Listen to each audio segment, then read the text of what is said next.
Good morning, Daniel. How are you doing? I'm well, sir. How about you? Absolutely fantastic. Thank you so much for finally bringing this book forward, because we don't know the story. We've watched the movie a billion times, but we don't know the journey. I didn't either. Really? Yeah. How did you jump into this pool then? Well, I was interviewing John Landis, the director of Blues Brothers, because I did a bio of B.B. King, and I wanted to know why B.B. King wasn't in the Blues Brothers for my biography. And Landis explained it to me, and we just got to talking and kind of got to be friends. And that's how this book sort of came to be. It's almost like it's been passed forward. That's what I love about authors, is that they pick up on this energy and they say, let's take the step. Well, yeah, but here's interesting for North Carolina is the way I wrote this book, the formula I followed actually is the same formula that I followed when I wrote my first book, which is about Andy Griffith and Don Knotts, which was a hit down there. Yep, it sure was. And it still is. I mean, my God. I mean, it's amazing how many people, go into that Winston-Salem area and just, take over. Yeah, yeah. What is it like for you to tell those stories of the people that we can still watch on Antenna TV or even WeTV today? Because all of this stuff is so readily available. And it's like, I can't call it my own because everybody else is watching it too. Yeah, well, Andy Griffith's show, of course, is a phenomenon that it's still so widely watched and loved. The Blues Brothers is on Netflix right now, so you can actually see it. And I don't know that it was like 3 years ago when I started working on this book. So that's kind of a gift.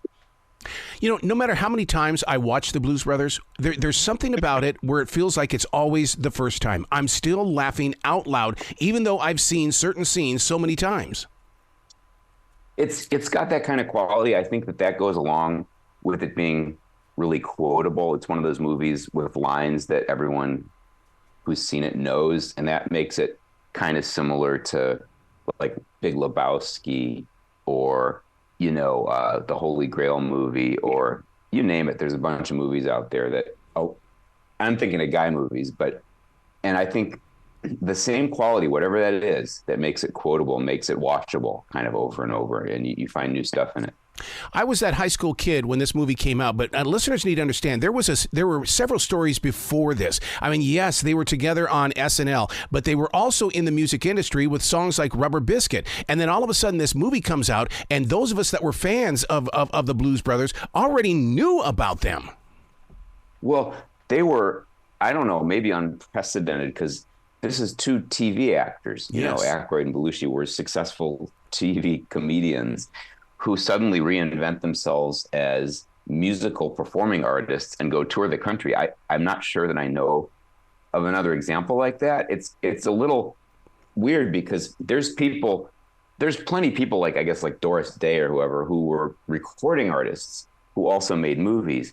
But these guys were no kind of recording artists. They were purely actors, television actors, film actors. And suddenly they reinvented themselves as rhythm and blues stars. And right, if you were of the age, you knew about them like a year before the movie came out, because they were out touring and playing like with Steve Martin and making hit records. Yeah.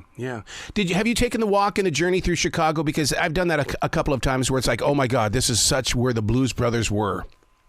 Oh, most of it I grew up with because I grew up in Chicago. Bits and pieces I've really not seen to this day. Like, I can't really, I've been to Maxwell Street a gazillion times way back when, but like the location of Ray's Music Exchange, I may have passed that once or twice. And I didn't really do like field work. I felt so confident in my memory of Chicago that I didn't feel like I had to go like walk up and down Lower Wacker. I mean, my pop used to park down there to save money.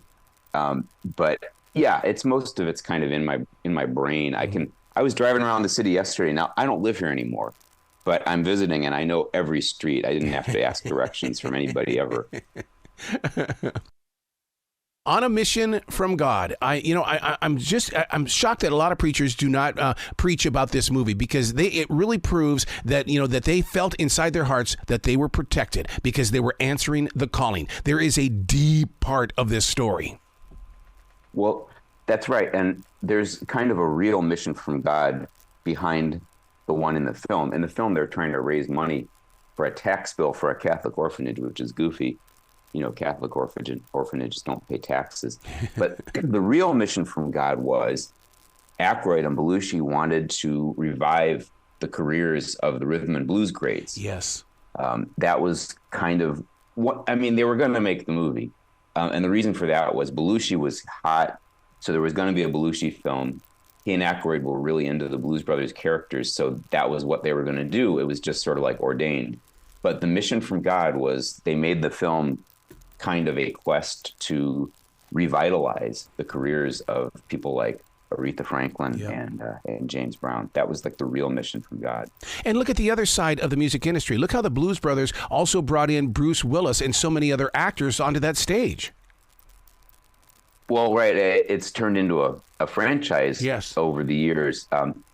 But interesting that the original film is what you call a two-hander in entertainment. It means it's like Laurel and Hardy, Abbott and Costello. It's really just Aykroyd and Belushi. They pretty much are the film. And then you have these showcase performances by these blues and rhythm legends. And then you have really kind of small parts like Carrie Fisher playing the mystery woman and John Candy with his orange whip line. But it's really just these two guys with all this stuff swirling around them. And it's interesting.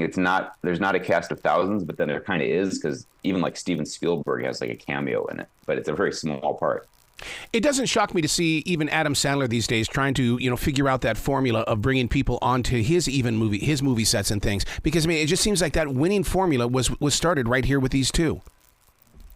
Well, I think you could argue it was the first of a whole bunch of films adapted from Saturday Night Live. Yep.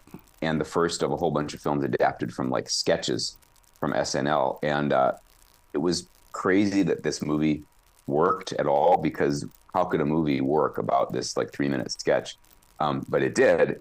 And, a lot of the subsequent films adapted from that empire of Saturday Night Live didn't work. Some of them did.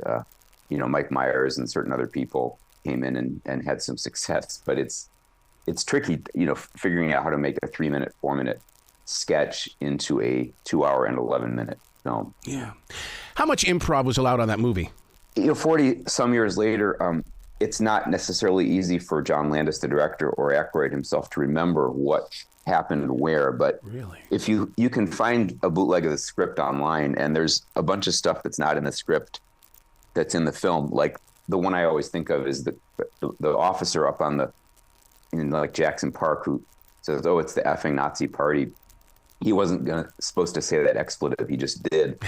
And I think like when Aretha Franklin is chewing out Matt Guitar Murphy and uses the S word with him, I think that may have also been ad-libbed. So some of that happened kind of on the spot. They did a bunch of takes of a lot of these scenes, and Landis and I said, "Oh yeah, do that." So I don't know if anybody remembers for sure anymore what was utterly ad-libbed and what wasn't, but enough good stuff was. I'll tell you what, it's coming out at a perfect time, because right now the world can't wait to watch Ghostbusters with Dan Aykroyd in it. I mean, this man has been such a major part of our lives for, God, what, 4 decades? Yeah, it's weird that we were robbed of Belushi really kind of a decade into his career, and he was huge.